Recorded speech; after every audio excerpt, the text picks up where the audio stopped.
Agradeceros vuestra presencia en esta mañana luminosa, en la que ya por fin luce el sol y ya empieza que parece la primavera en Málaga, se adelanta siempre. Y venir pues, a una conferencia de matemáticas, pues es de agradecer. De todas formas, yo creo que el atractivo lo tenemos aquí delante. Era un día especial para disfrutar de las matemáticas. Y el motivo es que está con nosotros Raúl Ibáñez Torres, que es profesor de la universidad. Voy a ir leyendo porque tiene un currículum tan extenso que hoy me he permitido imprimirlo porque creo que merece la pena narrar brevemente su currículum. Pertenece al Departamento de Matemáticas de la Facultad de Ciencia y Tecnología de la Universidad del País Vasco. Es licenciado en Matemáticas por la Universidad de Salamanca y es profesor titular de Geometría, doctor en Matemáticas, y sus investigaciones se centran en la geometría simpléctica y en la cultura matemática, haciendo hincapié en este segundo apartado, sin desmerecer el anterior, que por supuesto es un gran matemático.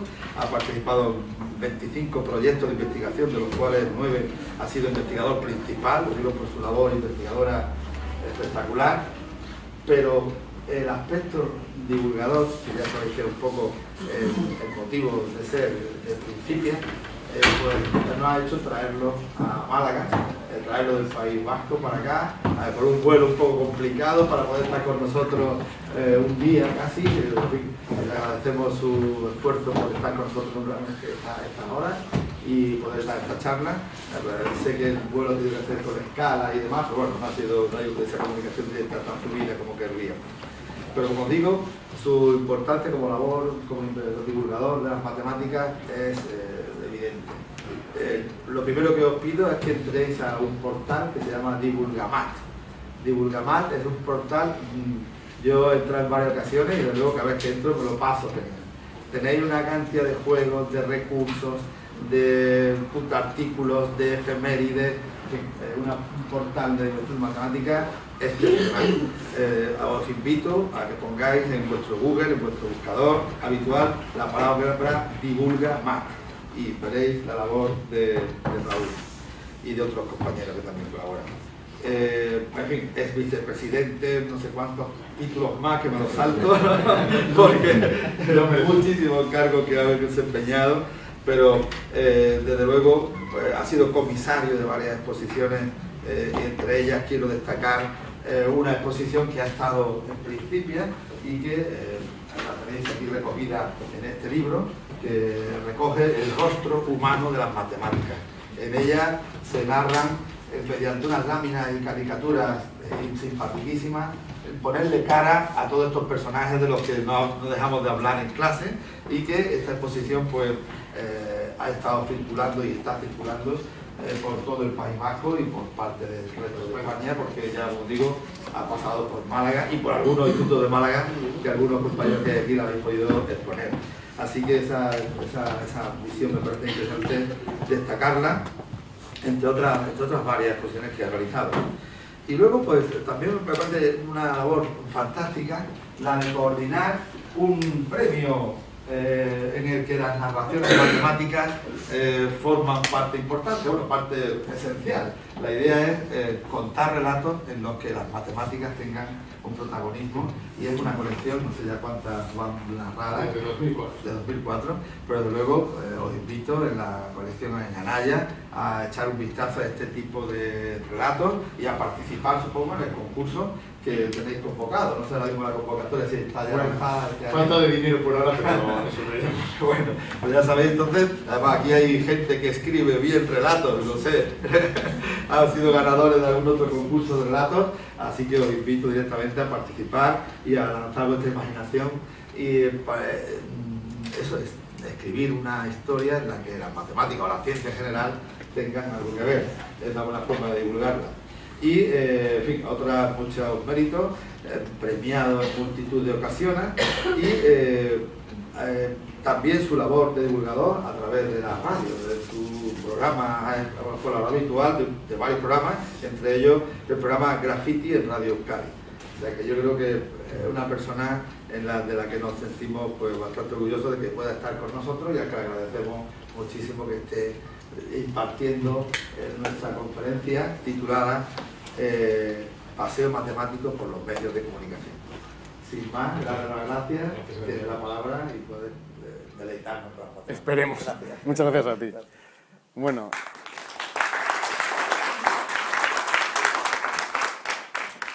No se pueden decir esas cosas porque luego a uno le presionan para intentar hacerlo bien, porque si luego no os gusta, pues ya la hemos liado, ¿no?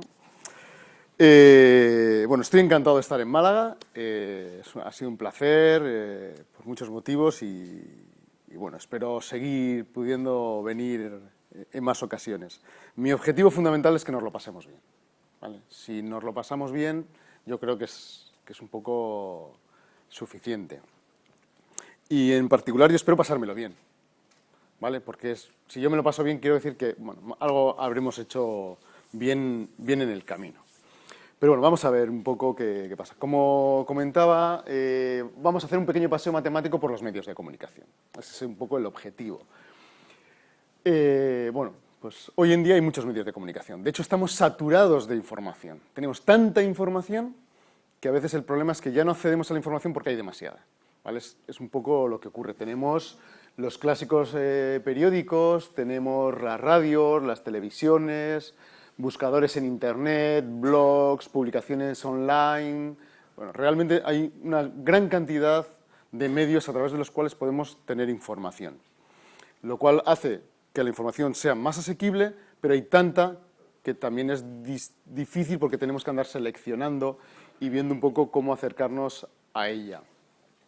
¿Pero qué tiene que ver las matemáticas con los medios de comunicación? Pues a mí me interesa fundamentalmente porque los periodistas, muchas de las herramientas que utilizan son matemáticas. Obviamente hay datos numéricos, hay estadísticas, hay probabilidades, hay gráficos, hay mapas, y en esencia hay desarrollos lógicos, o debiera de haberlos, o lo que yo suelo decir sentido común, ¿vale? Entre otras cosas, pues esas, y alguna herramienta más. Luego herramientas desde la más sencilla a las más complicadas, pero lo cual quiere decir que los periodistas tienen que tener un pequeño manejo de las matemáticas, puesto que forman parte de sus artículos y por lo tanto tienen que dominar una pequeña parte. Y nosotros como lectores debemos dominar también las matemáticas para poder entender bien las noticias que ellos escriben. Pero no estoy hablando aquí tampoco de unas matemáticas elevadas, las matemáticas de una educación básica, ¿de acuerdo? Y con eso yo creo que podemos hacer grandes cosas, ¿eh? No hace falta irse a matemáticas muy inspiradas ni elevadas, ni nada. La matemática de nuestra enseñanza obligatoria. ¿Qué más tiene que ver? Pues un poco los medios de comunicación y nos enseñan cuál es nuestra relación con las matemáticas como sociedad. ¿Vale? No solo los periodistas, porque a veces cuando cuento esto da la impresión de que los periodistas cometen errores o nos manipulan. No, no, no. También nos sirve para ver cómo somos nosotros.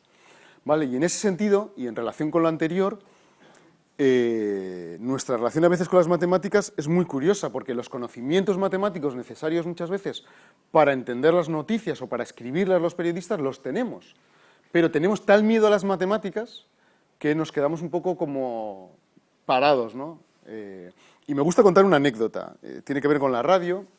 En cierta ocasión yo planteé un grupo de personas un problema de estos de la vida cotidiana, una comida donde nos hemos juntado una serie de gente, cada uno aportaba unas cosas y luego había que pagar al final. ¿Cuánto tenía que pagar cada uno? Todo el mundo, más o menos, en esos temas pues se defiende y todo el mundo resolvió el problema. Como unos meses más tarde planteo el mismo problema pero con tintes matemáticos. Ya no lo planteo como una cena tal, sino sea un conjunto de personas, es decir, que todo el mundo tenga muy claro que es un problema matemático. Nadie lo hizo. Pero el problema es el mismo. Entonces, ¿vale? El problema es que a veces los conocimientos sí los tenemos que ser capaces de no tener miedo a ser matemáticamente activos, porque realmente, ya os digo, en el fondo somos capaces y tenemos todos esos conocimientos dentro de nosotros. Pero bueno, los medios de comunicación, como decía, nos ayudan un poco a ver eso, a ver en qué fallamos, cuál es nuestro comportamiento o qué imagen tenemos de los matemáticos y matemáticas, que os podéis imaginar cuál es, ¿no? Pero hemos venido aquí a hablar más bien, a dar un pequeño paseo por las matemáticas. Entonces, en lugar de esto, vamos a ir directamente al grano.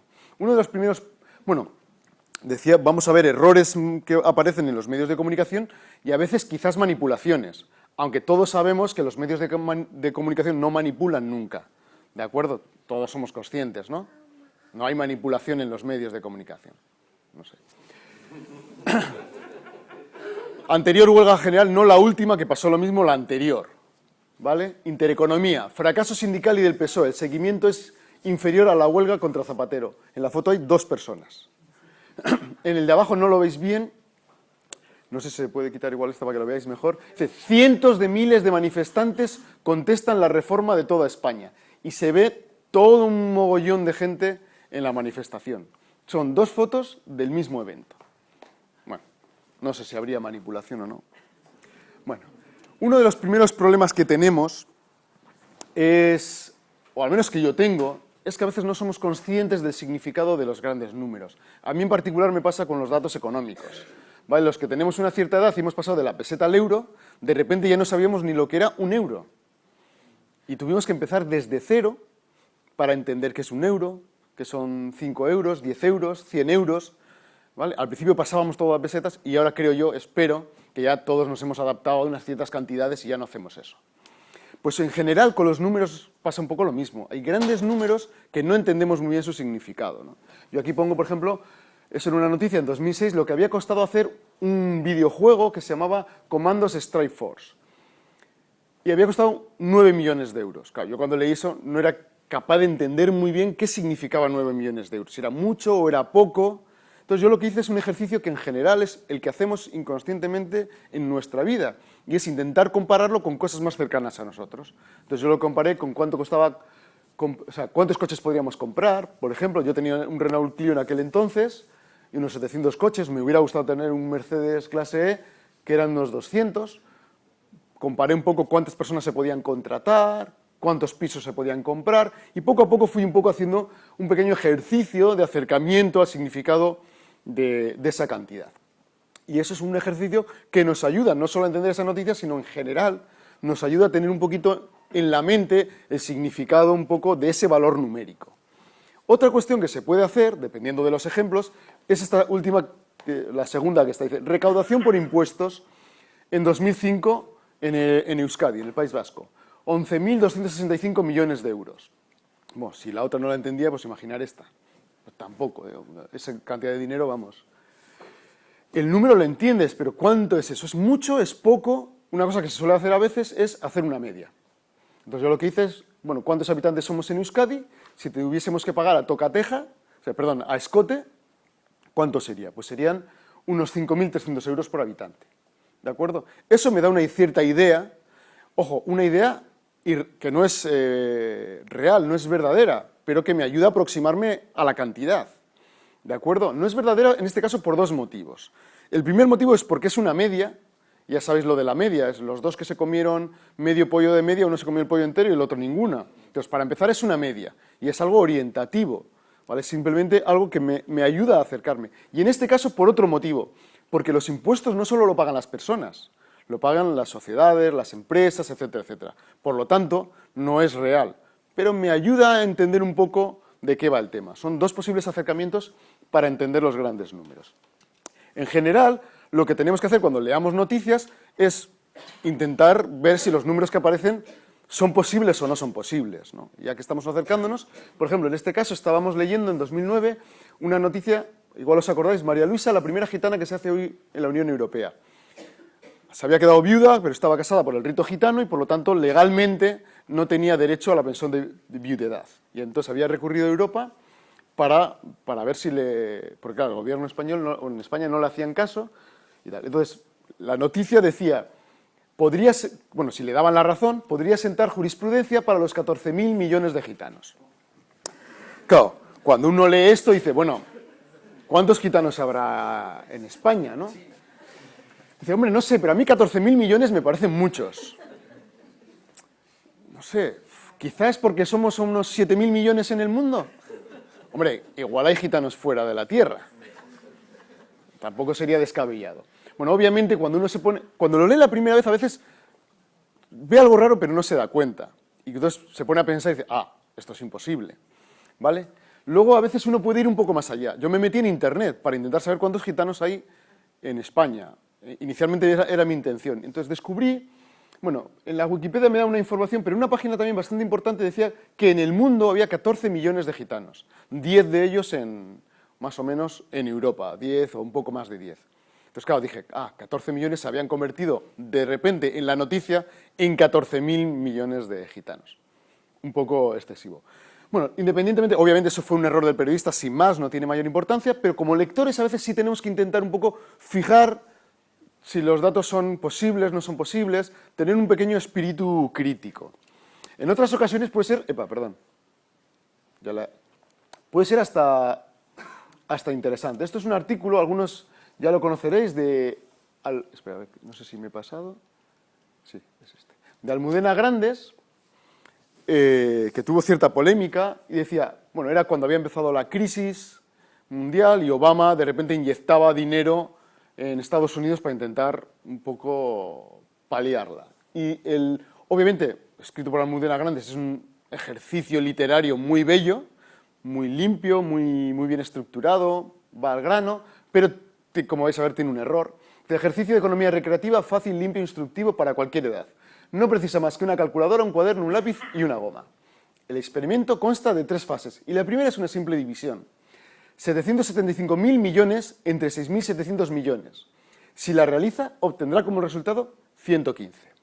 Con una serie de decimales que despreciaremos para simplificar. ¿Y dónde está la gracia?, se preguntará usted. La gracia está en que el dividendo representa los 775.000 millones de dólares del plan de reactivación económica diseñado por Obama. Y el divisor somos los 6.700 millones de personas que existimos en este planeta. Y el resultado son los 115 millones de dólares que nos tocarían a cada uno si lo repartiéramos entre todos. Ojalá. No estaría mal. Obviamente era 115 dólares. 84 euros, creo que recordar. Claro, lo de los millones se le había quedado como si fuera una unidad de medida por ahí. Bueno, pues obviamente esto creó bastante revuelo. Entre otros motivos, porque no sé si lo sabéis, Almudena Grandes es muy en la izquierda, entonces la derecha se dedicó a darle caña por todos los lados. Pero bueno. Pero esto tiene una segunda parte que a mí casi me dolió más. La segunda parte fue cuando pidió disculpas. Quiero pedir disculpas a todos los lectores de ciencias y a los de letras también por mi ineptitud aritmética. He suspendido matemáticas muchas veces en mi vida, pero nunca lo he merecido tanto como después de escribir mi columna. ¿Cómo que hay lectores de ciencias y lectores de letras? ¿Yo qué pasa? Llevo aquí una marca y dice, soy de ciencias. Y de repente puedo... No, somos personas con una cultura, y la cultura es una cultura universal, ni de ciencias ni de letras. Por lo tanto, es a los lectores. Punto. Pero bueno, eso es una cruz que tenemos que vivir. A veces, como decía también, está bien un poco ubicar el error, aunque nos lo podamos imaginar. Todos tendemos a exagerar a veces en la cantidad de gente que participamos en algo. Yo cuando vaya a Bilbao diré, en la conferencia había unas 1000 personas. Bueno, no irá mucho de la realidad, seguramente. Bueno, pues este es un poco un ejemplo parecido. Este se lo debo a Miquel Barceló, colaborador de Divulgamat, y yo se lo robo para estas sesiones. Y esto, bueno, había muerto Lola Flores, la grande de España, y entonces, se había puesto la Capilla Ardiente, pues que mucha gente fue a visitar. Y él cuenta que a las 8 de la mañana, cuando estaba desayunando, oyó en la radio el siguiente comentario. Decían que la Capilla Ardiente había sido visitada por más de 500.000 personas. Y la Capilla Ardiente había sido instalada a las 4 de la tarde del día anterior. Luego teníamos las personas que habían visitado la capilla y cuánto tiempo había transcurrido. El tiempo eran 16 horas, multiplicamos 57.600 segundos. 500.000 personas en 57.600 segundos, 9 visitantes por segundo. Es decir, habían visitado la capilla como ¡pim, pam, corriendo! ¡Hola, hola, hola! Obviamente no es muy creíble. No es muy creíble. Hombre, todos hacemos esto, de exagerar un poquito. Pero, hombre, no, obviamente el periodista sin más dio una cantidad, para decir que era muy grande. A veces tenemos otros comentarios también con una cierta política, un poco jocosos, y esto no sé si os acordáis, la época en la que éramos los dueños del mundo, Aznar, Blair, Bush, íbamos por ahí hablando tejano y cosas por el estilo. Y en una de estas, esto está en internet, pues Aznar hace las siguientes declaraciones, había venido a Estados Unidos, dice, primero Bush coloca los pies encima de la mesa, se vuelve hacia mí y me dice, bueno, para empezar lo de los pies, se lo podía ver, qué imagen da encima, 2 presidentes de 2 países, bueno, en fin. Dice, yo Bus le dice, yo corro 4 kilómetros en 6 minutos 45 segundos. Dice, entonces yo levanto mis pies, los pongo también encima de la mesa, me giro y le contesto, pues yo hago 10 kilómetros en 5 minutos 20 segundos. La anécdota está ahí sin más, pero bueno, sin otra historia, vamos a ver qué es lo que significa eso, tal cual lo ha dicho para los mortales de este mundo. Pues Bus corría 4 kilómetros en 6 minutos 45 segundos, eso es 35 kilómetros por hora, más o menos. 35 kilómetros por hora, quien conduzca sabrá que ya es hay que apretarle un poquito al acelerador. Pero vamos a intentar ver lo que son 100 metros en 10 segundos. Hombre, Usain Bolt hace 100 metros en menos de 10 segundos. ¿Vale? Pero ni siquiera Usain Bolt los aguanta durante 4 kilómetros. Luego, es una cantidad considerable. ¿Pero qué pasa con Aznar? Pues Aznar, si lo pasamos a kilómetros por hora, era 112 kilómetros por hora. De repente se había convertido en el animal terrestre más veloz del mundo, superando al guepardo, que tenía su cota superior en 110 kilómetros por hora. Vamos, Guinness total. ¿De acuerdo? Luego, como vemos, a veces saber los números que aparecen en las noticias, bueno, tiene su parte jocosa. De todas maneras, como científicos, a veces sí tenemos que darle una cierta vuelta a las cosas, porque a veces la explicación más sencilla quizás no sea cierta. En este caso, yo no sé si es cierto o no, pero los que hacen marcha suelen medir los entrenamientos diciendo cuántos kilómetros hacen y cuánto hacen en un kilómetro, ¿vale? Desde ese punto de vista, efectivamente, no sería tan descabellado lo que han dicho los dos, desde ese punto de vista. Ahora, yo no sé si es el punto de vista o no que han utilizado, pero bueno, yo lo dejo ahí como científico, ¿vale? Sin más. Me sigo quedando más con la parte primera, claro. Como os decía, la media nos sirve a veces para entender un poquito mejor una gran cantidad, ¿vale? Pero claro, ojo, la media es la media. Pero bueno, a veces el periodista lo utiliza para pegar varapalos, ¿vale? En este caso, si ya veis la portada, ABC, también estábamos de nuevo en los inicios de la crisis, ¿y qué hizo el gobierno Zapatero? Pues subir los impuestos, cosa que obviamente el gobierno del PP nunca hará, porque ya lo ha hecho, entre otras cuestiones. Bueno, pues independientemente de eso, obviamente el ABC pues, le pegó unos cuantos palos al gobierno, y una forma de hacerlo fue la siguiente. Este titular dice, las familias mileuristas dedicarán casi un sueldo a pagar la subida fiscal. Hombre, desde esa perspectiva es abrumador. O sea, aparte de los impuestos que ya pagan, van a dedicar un mes entero a pagar la subida fiscal. Eso tiene una palabra que no la diré porque hay menores, ¿vale? Pero dicho así, es bestial. Entonces, uno lee eso, luego sigue leyendo y dice, el aumento de impuestos aprobado el sábado costará 800 euros anuales por unidad familiar, que viene un poco a corroborar lo anterior.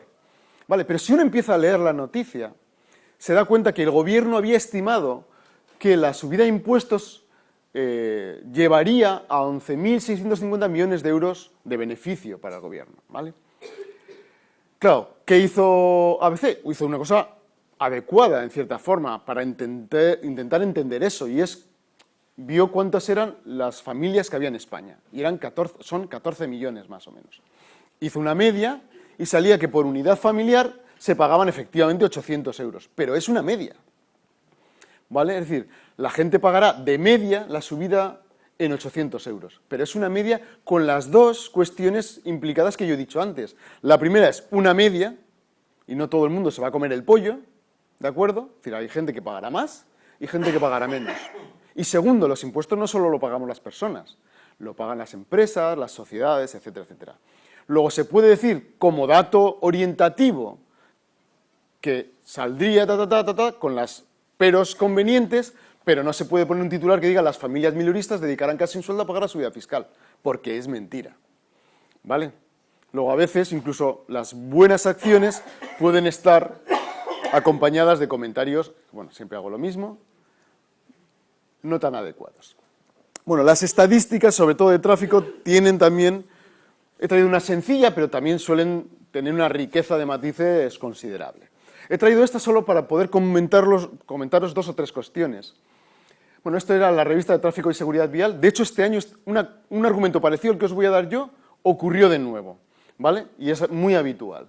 Bueno, entonces se estaba refiriendo a los accidentes y muertes que habían ocurrido un año antes, la Semana Santa anterior, creo recordar, y como siempre se hace, porque intentaban un poco que la gente se concienciara de la siguiente Semana Santa. Y como leéis ahí, eran las peores horas. Dice, de 14 a 20 horas se produce el mayor porcentaje de muertes por accidente, el 25%, según las estadísticas, y de mayores retenciones seguido del periodo de 14 a 20 horas, 20%. Por tanto, esas son las horas a evitar. Una cosa que me suele gustar aquí es que una cosa son los números, pero los números no existen sin el mundo. Y quien trabaje con estadísticas tendrá que hacer interpretaciones correctas. Aunque los números incluso llegaran a estar correctamente calculados, luego hay que hacer buenas interpretaciones de esos números. Y en este caso, nos están diciendo que no hay que viajar entre las 7 de la mañana y las 8 de la noche, tarde-noche. Luego hay que viajar de noche. Bueno, a nadie se le ocurre decir que es mejor para evitar accidentes viajar de noche. Si viajáramos masivamente de noche, habría muchísimos más accidentes. Luego, la conclusión no es esa. Simplemente refleja una realidad. Pero no quiere decir que tengamos que viajar por la noche. ¿No? Eso, punto primero. Punto segundo. Si es cuanto más muertes hay, vamos a ver la cuenta que nos sale. Dice, entre las 7 de la mañana y las 14, y luego las 14 y las 20. Son 13 horas. Yo no soy muy bueno en matemáticas, pero 13 horas es más de la mitad del día. Y más de la mitad del día, si sumamos los porcentajes, son 20 más 25, 45. Luego ahí algo falla. Si es cuando más muertes hay, no puede ser que sea menor que el 50%. ¿Qué es lo que ocurre? Pues que normalmente estas estadísticas están hechas un poco al mogollón, mezclando datos distintos, dando información distinta, y por lo tanto, cuando se ponen ahí, no se sabe qué significan esos porcentajes. De hecho, es imposible que esos sean los porcentajes según lo están diciendo. ¿De acuerdo? Están mal hechos sin más. Y eso es algo muy, muy, muy habitual. Pero claro, ¿qué es lo que ocurre? Que muchas veces nos dan la información y el porcentaje casi es como anecdótico. Sirve para apoyar lo que uno dice. ¿Vale? Es como el científicamente demostrado. Si algo está científicamente demostrado, va a misa. Pues utilizar argumentos matemáticos, estadísticas, probabilidades, etcétera, etcétera, es como sinónimo de esto es real. ¿De acuerdo? Bueno, pues un ejemplo es quizás sencillo, es esto de la Cruz Roja. Dice, la Cruz Roja aboga porque 1 de cada 5 personas sepa primeros auxilios. Hombre, yo personalmente, conociendo la trayectoria de Cruz Roja, eso me vale. Si la Cruz Roja piensa que 1 de cada 5 personas debe saber primeros auxilios, seguramente es porque detrás tiene una experiencia que avala esa opinión. Sin embargo, ellos, en lugar de hacer eso, dieron datos numéricos. Y los datos numéricos eran los siguientes. Dice, entre el 39 y el 85% de las muertes que se producen pasados unos minutos del accidente, bla, bla, bla, podrían haberse evitado con unas simples técnicas de primeros auxilios. Entre el 39 y el 85%. Hombre, me parece una horquilla un poquito grande. Yo estoy seguro que aprobaré entre el 0% y el 100% de mis alumnos, obviamente. ¿Vale? Entre el 39 y el 85 no es algo. Si les ha salido por alguna estadística, no la pongan. Ya está, la guardan, porque no significa nada. Aunque para ellos significa que el lector ve números, ve porcentajes y dice, aquí hay algo serio. Pero lo gracioso del tema es que encima eso es lo que les lleva a decir 1 de cada 5 personas. ¿Cuál es la relación? ¿Por qué eso me lleva a 1 de cada 5 personas? Pues yo no he conseguido averiguar por qué es. Pero bueno. De hecho, a veces los números no dicen absolutamente nada. Pueden ser vagos, como en el caso anterior, o no decir nada. Esto era el Día Internacional del Niño y la noticia Save the Children denuncia que 1 de cada 3 víctimas de seísmos, inundaciones o deslizamientos de tierra es menor de edad. Obviamente impactante. A mí me impacta el que muera solamente un niño. ¿De acuerdo? No sé si habéis visto la película Lo Imposible. Yo me pasé llorando desde la escena primera hasta la última. ¿Vale? Y era una película. Bueno, basada en hechos reales, pero una película al fin y al cabo. Obviamente a todos nos impacta que mueran niños y niñas. Pero la noticia tiene ¿alguna trascendencia? No. ¿Por qué? Bueno, tendría una segunda visión, pero inicialmente, siendo un poco simplistas, en el mundo 1/3 de la población son niños y niñas. Luego, si 1/3 de la población, como tenemos desastres naturales, que es a lo que se está refiriendo, seísmos, inundaciones y deslizamientos, pues el porcentaje de muertes esencialmente será el mismo que en la cantidad en la que están. Sí es cierto que depende en qué sitio sea, la población será de un tipo u otro, y hay matices a tener en cuenta, pero inicialmente, si aquí hay ahora un seísmo y hay un 5% de pelirrojos, morirán más o menos un 5% de pelirrojos. Y eso ya no nos causa mucho problema, ¿que no? Que les den a los pelirrojos. Bueno, es broma. Bueno, en sí el comentario no tiene mayor vuelta, simplemente refleja la realidad. Sí es cierto que hay matices que se podrían entrar en él, pero inicialmente refleja la realidad. Otra cosa es una guerra, otro tipo de cuestiones, ¿vale? Pero un desastre natural en principio no discrimina. Es más, en ocasiones la noticia y los números van en sentido opuesto. El periodista ya tiene en la cabeza lo que quiere escribir y utiliza los números como para apoyar, pero ni siquiera se da cuenta a veces que está diciendo lo contrario a lo que tenía que decir. Vamos a ver un ejemplo. Dice, esto es una noticia en un periódico deportivo, dice, si atendemos al sexo de sus practicantes, no hay más remedio que señalar que el alpinismo es uno de los deportes más machistas que existen. El porcentaje de mujeres alpinistas frente al de hombres es inferior al 1 por 1000. Bueno, para empezar, quien es machista es la sociedad, no el alpinismo.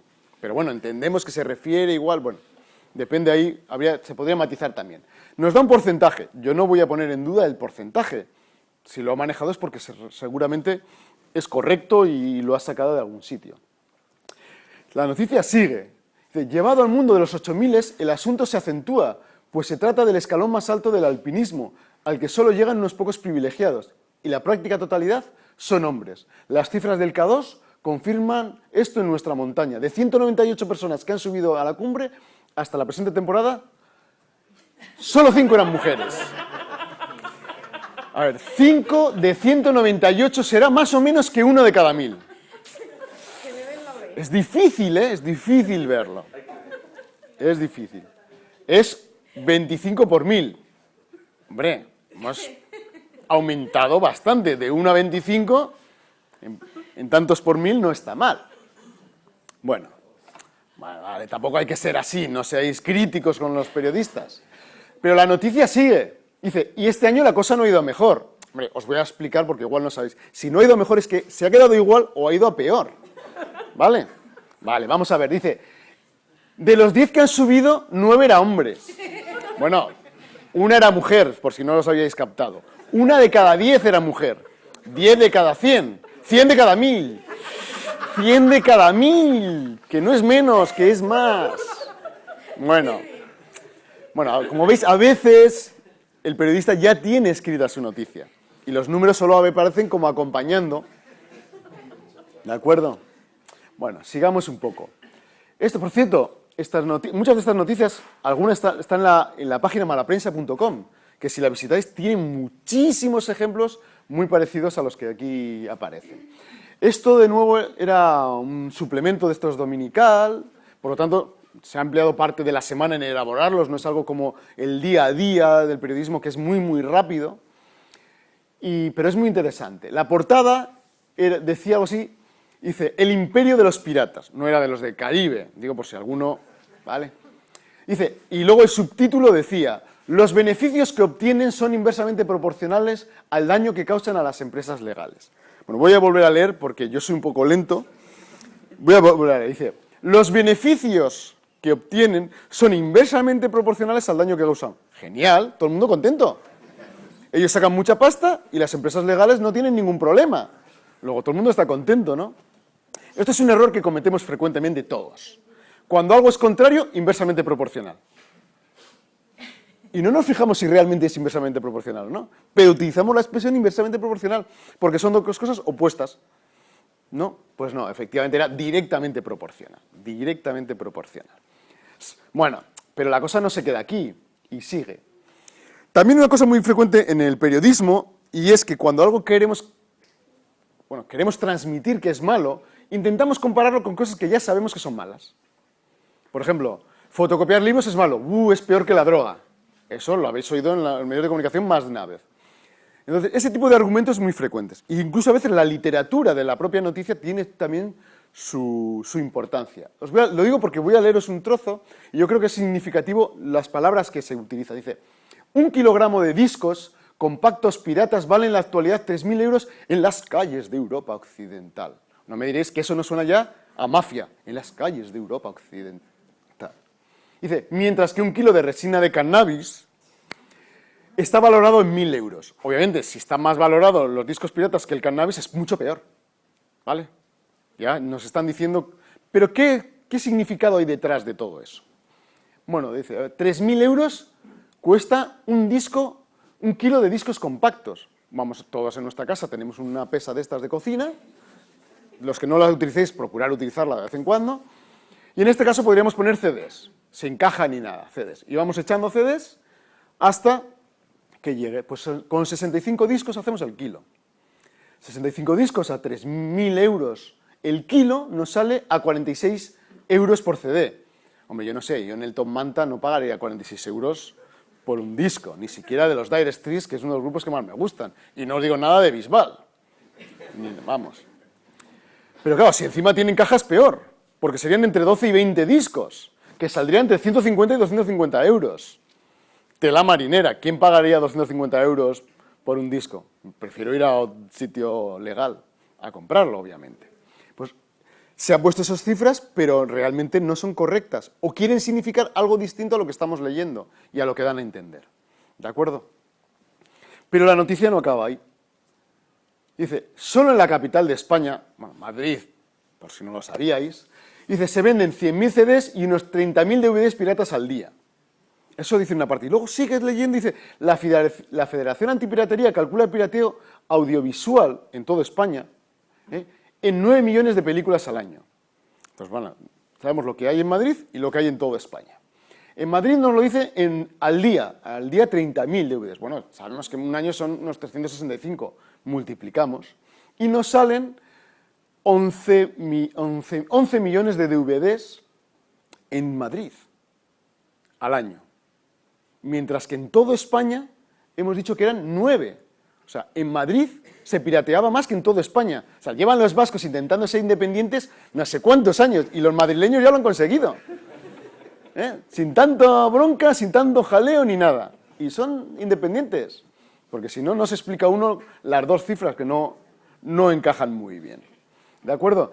Como os decía, a veces eso, van apareciendo datos numéricos que aparecerán no se sabe de dónde, que luego uno, si los empieza a contrastar, no hay forma de que tengan cierto sentido. Bueno, esta es otra noticia interesante. Esto es un error, bueno, preocupante, entre comillas. En lugar de contaros ese que sale ahí, os voy a poner un ejemplo más sencillo.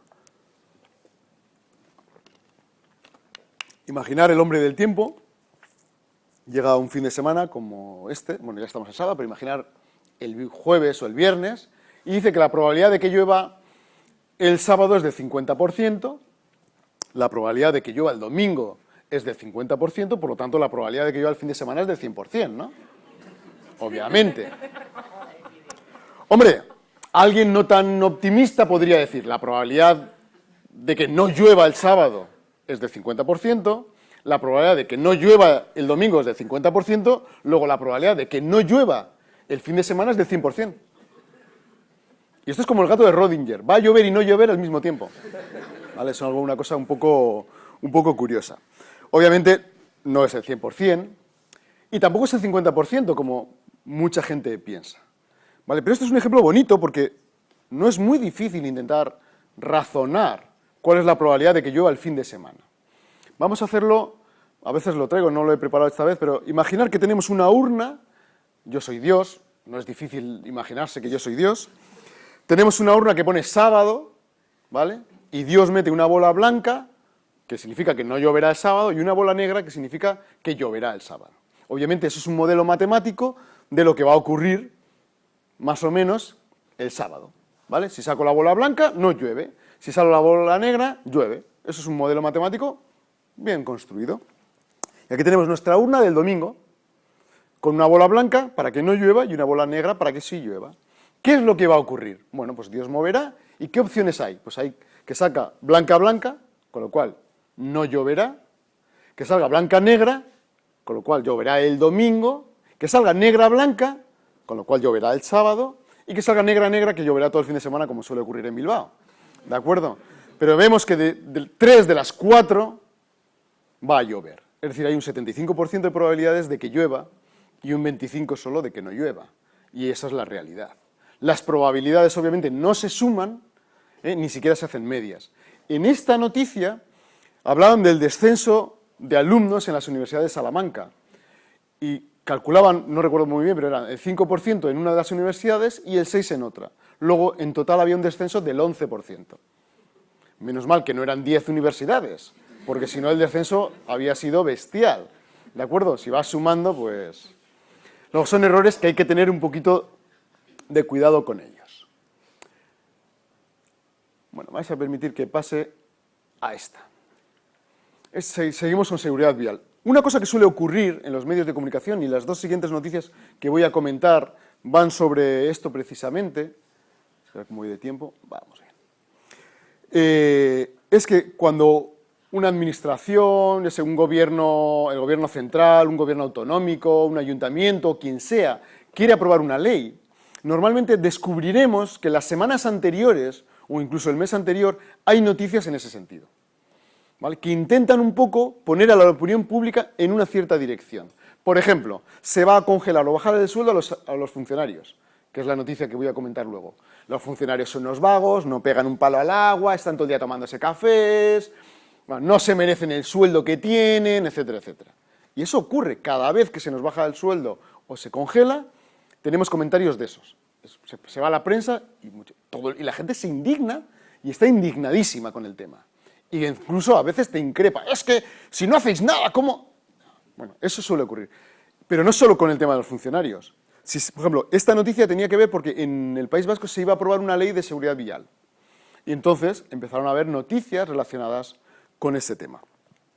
A mí lo que me llama, bueno, era una noticia muy grande y la verdad merecería un comentario muy extenso, pero yo solo me voy a quedar en una parte de la noticia, que fue este esquema que hay aquí, ¿vale?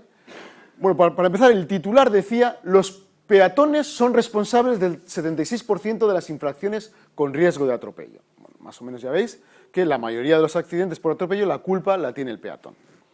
Vale. Bueno, pues sigue uno leyendo, yo me quedé con ese gráfico, y ese gráfico tiene una parte, arriba a la derecha vuestra, que dice perfil del atropello tipo. Y tiene 3 informaciones, que es el 39% de los atropellos tienen lugar entre las 7 y las 12 de la mañana. El 87,4% de los conductores implicados son hombres. En fin, y el 74% de los conductores llevan menos de 1 hora al volante. ¿Qué me llamó la atención? Lo primero que me llamó la atención que fue que siendo los peatones los culpables de la mayoría de los atropellos, 2 de los 3 datos del perfil eran del conductor. Qué cosa más curiosa. Hombre, uno dice ya, pero independientemente de que el culpable sea el peatón, la máquina contra el hombre, pues obviamente uno puede entender quizás que están dando a entender que el conductor con su pericia podía haber evitado, bueno, no voy a... Pero ya era significativo, porque no había nada respecto a los peatones en el perfil, absolutamente nada. ¿Qué más llamó mi atención? Pues la primera que llamó mi atención es que nos estaban diciendo que los hombres somos malos conductores, ¿vale? Porque el 87,4% de los conductores implicados en atropellos son hombres. Luego, tenemos que tener un poco de cuidado conduciendo. Pero claro, a mí me entró una duda. ¿Cuál es el porcentaje de hombres que conducen? Claro, porque en ningún sitio lo pone. Es más, estuve intentando bucear por internet, porque siempre que no entiendo algo me meto en internet, y por suerte casi todo está en internet. Hay que bucear, pero este dato no lo conseguía, ¿vale? Y joder, yo quería un poco contrastar, hombre, me parecía bastante una cifra muy muy alta, pero yo quería contrastar un poco ese dato. Entonces hice una cosa muy poco científica, lo reconozco, pero al menos orientativa. Que fue lo siguiente: yo me bajé a la calle, una calle de Bilbao, y durante 5 minutos fui contando coches. Y contando cuántos hombres había y cuántas mujeres había. Obviamente no es nada científico, soy el primero en reconocerlo. Es puramente orientativo y especulativo. Pero la información que me dio fue la siguiente: Bilbao, 4:30, 5 minutos, 113 coches, 85,8% conducidos por hombres. 85,8%. no se iba muy lejos del 87,4, ¿eh? No iba muy lejos. Por lo tanto, ese es otro de los problemas. He quitado muchas noticias respecto a esto. Nos dan datos, pero no nos ponen la comparativa. Si yo no sé cuál es el porcentaje de hombres que conduce, no puedo saber si es mucho o poco. Pero nunca nos lo van a poner en los medios de comunicación, ¿vale? Utilizan ese dato y ahí nos queda, ¿vale? Sea significativo o no. En este caso no lo sé si lo era, pero tenemos motivos para dudar un poquito, ¿de acuerdo? ¿Qué más cosas llamaron mi atención? Pues que decía que el 76% de las infracciones con riesgo de atropello, el 39% eran entre las 7 y las 12 de la mañana. El mayor porcentaje de atropellos eran por la mañana. Claro, ¿qué ocurre por las mañanas?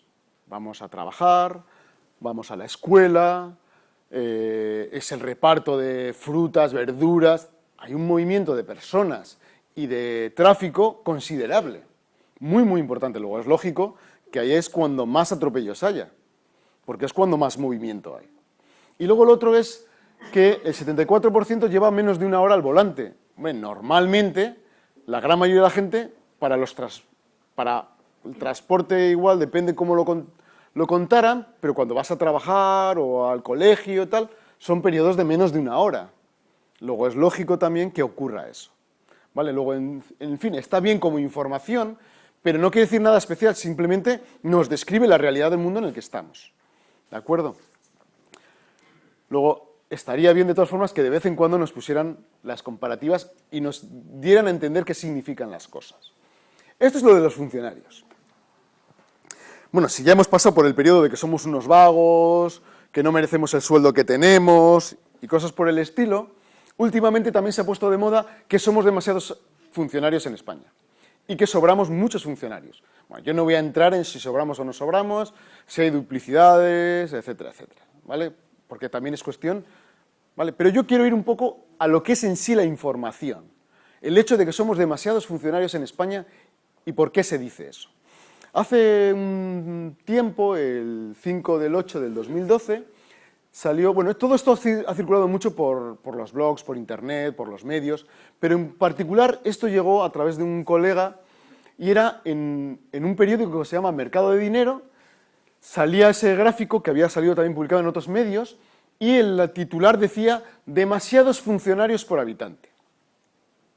Bueno, demasiados funcionarios por habitante. Bueno, dice, ahora que se está planteando seriamente un adelgazamiento del aparato del Estado, por la imposibilidad de costearlo, conviene compararlo en cifras, el número de empleados públicos por habitante. Y seguimos, y dice, los datos dan la razón a los que consideran que España tiene un aparato sobredimensionado. Y luego va un poco desmenuzando el gráfico. Luego dicen, efectivamente, que hay demasiados funcionarios en España y que es de los sitios de Europa donde más funcionarios hay. Y eso se comparaba con ese gráfico de ahí. Vamos a intentar entender un poco el gráfico. Y el gráfico dice, ciudadanos por trabajador público en la Unión Europea. A mí me gusta comparar esto con algo que tampoco no es muy real, pero es a cuántas personas de media atiende un funcionario. ¿Vale? ¿Y qué es lo que nos dice esto? Pues dice, en Dinamarca un funcionario atiende a 6 personas. En Suecia un funcionario atiende a 7 personas. En Finlandia a 8. En Estonia a 8. En España a 15. Italia 16, Portugal 17, Austria 17, Alemania casi 14. Luego, vamos a ver, si en España cada funcionario atiende a más personas, no nos están diciendo que es uno de los países que más funcionarios tienen. Hombre, quizás estamos entendiendo algo mal. Vamos a suponer cuántos funcionarios hay por cada 1000 habitantes, para intentar ver si son donde más o donde menos. Digo, por si no lo hemos entendido bien. Y entonces nos hacemos el gráfico, que eso, como lo hace el PowerPoint, yo tengo poco que hacer, tenemos esto. En Dinamarca por cada 1000 habitantes, hay 175 funcionarios. En Dinamarca, por cada 1000 habitantes, hay 175. En Suecia, 141. Finlandia, 128. España, 66. ¿Sí, no? España, 66. Luego es uno de los países de Europa donde menos funcionarios hay por habitante. ¿Vale? Otra cosa es que entremos a cómo se distribuyen, cuál es la población de cada país, porque si os dais cuenta no es lo mismo países pequeños, que es estos de aquí, o países grandes. Yo no voy a entrar en eso, pero no es cierto que sea donde más funcionarios hay. Pueden decir lo que quieran, que sobran, pero que no digan que hay más funcionarios que en los demás sitios. ¿De acuerdo? Bueno, vamos a seguir ahora con el mundo de las gráficas, que el mundo de las gráficas es apasionante en los medios de comunicación. Sobre todo cuando hablamos de oyentes, de telespectadores, de lectores. Hay muchísimos ejemplos. Solo voy a poner uno, no sé si he traído dos, porque daría para mucho. Esto era, dice, Cadena SER líder de oyentes con 4.300.000 oyentes. Seguido de Onda Cero con 2.355.000, Radio Nacional 1.900.000 y Cadena COPE 1.600.000. Obviamente el castillo está en proporción al número de oyentes. Obviamente, ¿no? Obviamente. No hay nada que aclarar. ¿De acuerdo? Eso es algo muy habitual. Este es otro gráfico interesante, es muy feo como gráfico, más bonito el otro, sin ninguna duda. Pero bueno, dice, líderes en audiencia en agosto. Y entonces vemos el gráfico con Antena 3, con el símbolo bien grande, bien gordo, 20,8%. Televisión Española con las letras pequeñitas, 20,7%. Y Telecinco, que casi no sé qué, 19,0%. Obviamente la altura del gráfico está en consonancia con el número que aparece, ¿vale? El 20,8, el 20,7, uy, este era el gráfico real. Este es el gráfico real. Y este es el que han puesto. ¿Qué han hecho? Han cortado por abajo. Al cortar por abajo, la diferencia entre el primero y el resto va aumentando. Y por lo tanto, eso es lo que se hace. ¿De acuerdo? Y eso se hace muy habitualmente. Por ejemplo, aquí lo mismo. Número de lectores, se corta, ¿veis estas dos líneas? Quiere decir que ha cortado por abajo, con lo cual la diferencia entre el primero y el segundo y el resto es mayor. Si veis, 1.400.000 más o menos, el doble, que es más o menos a la distancia que está esta, serían 2.800.000, y sin embargo este es 2.200.000. Al cortar por abajo, la distancia va aumentando. Entre el país, el mundo y el resto. En este se corta por arriba, cosa que por cierto no suele ocurrir, ¿eh? Este es uno de los pocos ejemplos. Aquí han cortado por arriba. Y entonces la diferencia entre el país y el mundo es muy pequeñita. Hombre, cortan para que no ocupe mucho lugar en el periódico. Agudeza visual, que diría Forges. ¿En qué periódico ha salido publicado cada una de estas noticias? Es difícil, ¿eh? No os lo recomiendo porque es una cosa difícil. Casi de premio Nobel. Pero esto de los gráficos, como os digo, da mucho juego. En estas elecciones no, en las anteriores hubo dos debates. Yo inicialmente no los escuché, pero luego me bajé las transcripciones, leí artículos y la verdad es alucinante, porque hay una manipulación terrible, terrible, en los datos que manejan, bueno, todo. A veces hay cosas que son mentiras, cosas que son verdades, pero mostradas desde una perspectiva engañosa. Y hay cosas que son, el dato numérico es verdad, pero no corresponde a lo que están diciendo. O sea, hay de todo. Pero no vamos a entrar en eso. Nos vamos a quedar en esta parte, en la parte de las gráficas. Entonces, él, en este caso, nuestro actual presidente, dice, tanto por ciento de suelo que se ha dedicado a la vivienda en 1995, 2004 y 2008. Estaba intentando transmitir esa idea de que en la etapa del PP no es cierto que se liberalice el suelo. Y entonces, encima, qué poco originales, azul y rojo en los colores. Yo creo que debemos de superar un rosa, un lila, un fucsia, no sé, un verde, un poquito, bueno, en fin. Entonces, los datos, yo no voy a entrar en este caso en si los datos son correctos o no son correctos, ¿vale? Pero los datos son los siguientes. Supuestamente el 46% en la etapa del PSOE inicial, en 1995, el 31% en la del PP y el 42% de nuevo en la etapa del PSOE. Y el gráfico que muestra es ese. Yo no voy a poner en duda si los números son ciertos o no. Lo único que digo es que el gráfico no se corresponde con la realidad. Este es el gráfico real. Pero claro, cuando están en un debate, alguien de los espectadores se va a fijar en si los datos se corresponden con el gráfico. No, va a ver el gráfico y decir, tienen razón, esto es indignante. Y nadie se va a poner a ver, primero, si las cifras son correctas, que en ese momento es imposible saberlo, pero es que ni siquiera el gráfico se corresponde con las cifras. No, han cortado por abajo. Cortan más o menos por aquí, más o menos. Entonces, bueno, yo tengo uno, que no os lo he puesto hoy, pero es la versión Raúl. La versión Raúl es que podemos cortar por aquí y en la etapa del medio no hay nada. Nada de nada. Ya está. Cortamos por donde queremos, pues ya está, ¿no? Bueno, sigamos. Os he puesto otro para ver otro. Este era el incremento del precio de la vivienda por metro cuadrado. ¿Vale? El incremento en la etapa del PP, bueno, solo en los 4 últimos años, porque esa es otra de las historias, era 551 euros y en la etapa del PSOE 705. No voy a poner en duda las cantidades, pero el gráfico no es ese, sino este. De nuevo es lo mismo, no se corresponde con lo que él está diciendo el gráfico. Pero en este caso sí me voy a plantear si los datos son correctos o no. Y vamos a ver de dónde vienen los datos. Yo, en su momento, lo intenté hacer el otro día, pero no funcionaba, no sé por qué. En su momento me metí en el Instituto Nacional de Estadística e intenté mirar esos datos. No sé si sabéis, pero en el Instituto Nacional de Estadística hay un montón de información. Curiosamente, ahora está muy complicado verlo de 2007 para abajo, no sé por qué, pero bueno. Está la información por trimestres. Entonces, uno va viendo por trimestres el precio de la vivienda, el paro, lo que sea.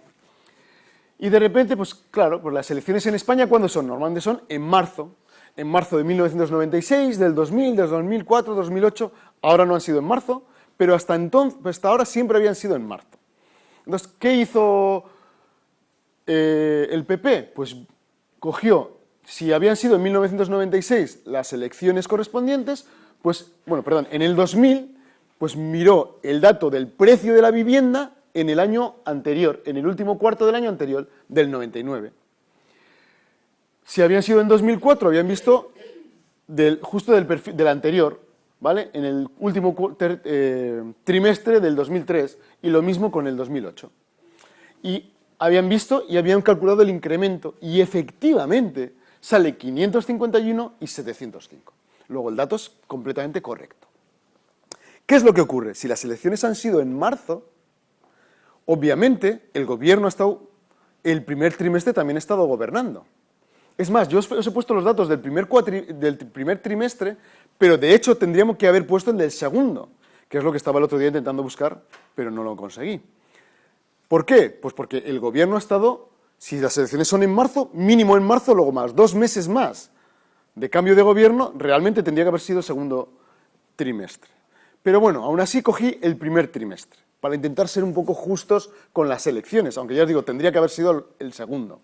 Pues ya solo cogiendo el primero, los datos son esos que están ahí, y el incremento en la etapa del PSOE, en este caso, era de 600 euros, y en la etapa del PP 645.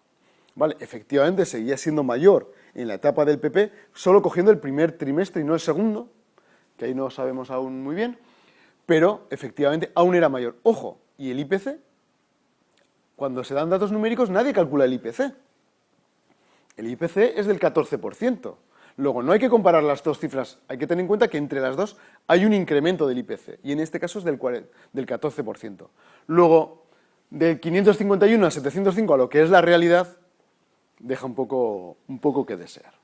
Pero bueno, a Zapatero había otra parecida, no es tal, pero también eran de los dos, no había ninguna diferencia. He cogido las otras porque eran más sencillas, sin más.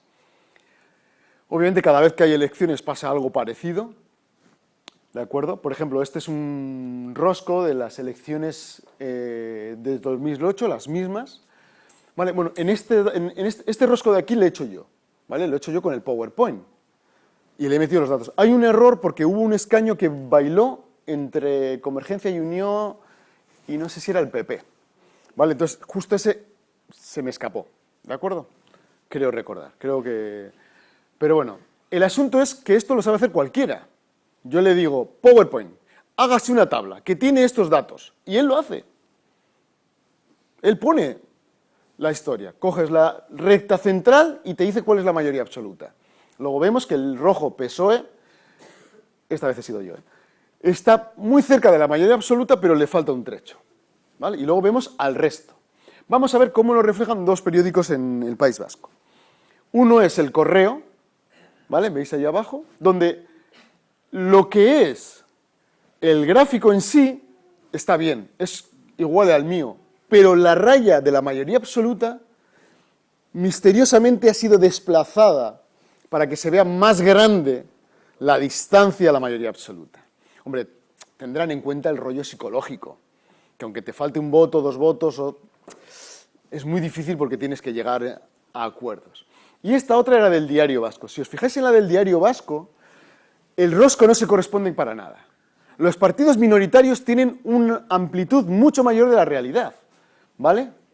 Claro, para ver que la fuerza psicológica de esos partidos pequeños que son necesarios para la mayoría absoluta es muy fuerte. No, ni de coña. Pero, vale. De hecho, la última vez que hablé de esto, había un periodista de Diario Vasco y me confirmó que efectivamente, cuando hay partidos pequeños, hinchan un poco para intentar un poco que se les vea. ¿Vale? Pero obviamente no es la realidad es aquello de allí. Y es bueno tener en mente a veces la realidad, ¿vale? Porque eso es nuestro Parlamento, esencialmente. ¿De acuerdo? Es 2 colores más muchos colores, pero en una zona pequeñita. Y bueno, aunque tengo más cosas para terminar, os voy a dejar este, que fue el día en que se votó si entrábamos o no en la OTAN, ¿vale? Vemos ahí un gráfico y dice, sí, 52,5%, no, 39,8%, abstenciones, 40%, blanco, 6,55%, sumamos un 139,2%. No sé yo creo que los porcentajes son sobre 100%, creo recordar. Efectivamente. Bueno, ¿qué es lo que ocurre? Pues lo que ocurre es lo siguiente. Obviamente, como todos podéis imaginar, están mezclando datos de participación con los datos dentro de la participación, ¿vale? Y de hecho, ahí tenéis toda la información, se pueden hacer 2 gráficos. Podríamos hacer un gráfico solo con los resultados dentro de la participación, que sería sí, no, blanco y nulo, que se corresponderían a lo que ellos han puesto, que es 52, 39, 6 y 1, el nulo. Vale. Y podríamos hacer un gráfico sobre el total, teniendo en cuenta la abstención, etcétera, etcétera, que sería este de aquí. Pues, ¿qué es lo que hicieron? Cogieron el gráfico de este lado con los datos de este otro lado. Quitaron el nulo y lo removieron un poco. Y les quedó, pues, la historia esta que hemos visto. Bueno, pues esto es más o menos lo que quería contaros. Espero que os lo hayáis pasado más o menos bien y que hayáis aprendido por lo menos que hay que ser un poco crítico con lo que leemos. ¿De acuerdo? Bueno, si tenéis alguna pregunta o algo.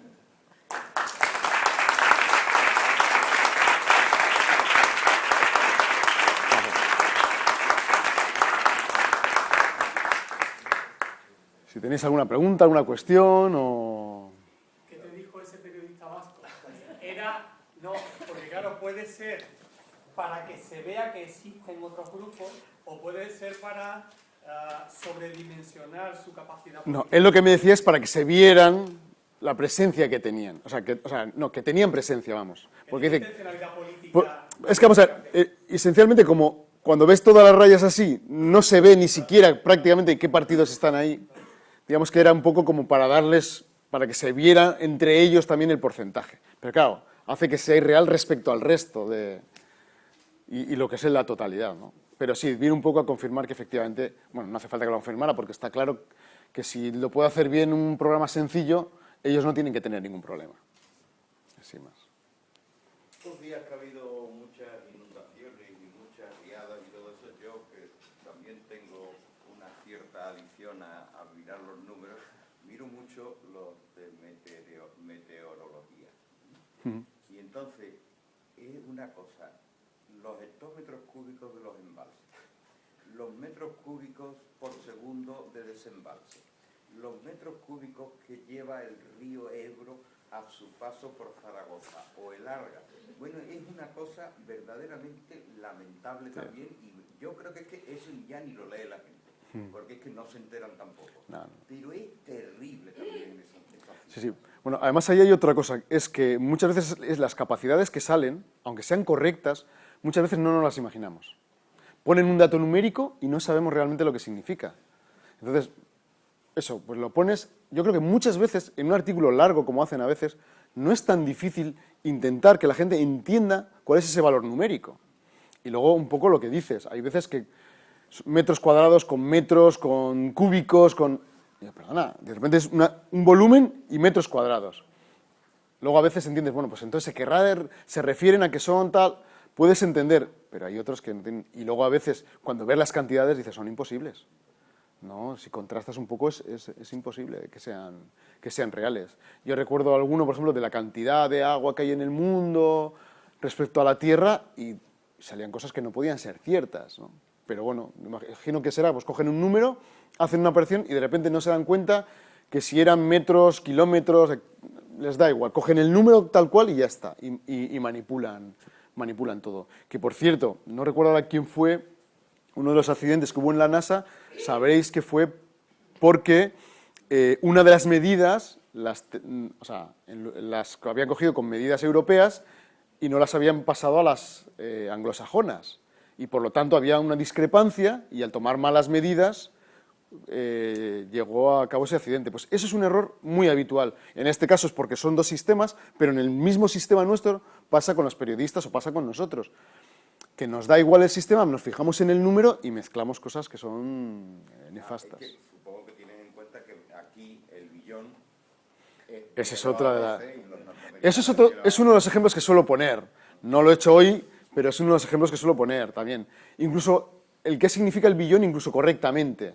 A veces no nos hacemos a la idea de lo que significa un billón, pero efectivamente el billón anglosajón norteamericano es 1.000 millones, 1 millardo nuestro. 1 millardo nuestro. Y entonces hay un montón de publicaciones que traducen literalmente y eso crea unos problemas terribles. Más preguntas. ¿Esta gente sigue ejerciendo?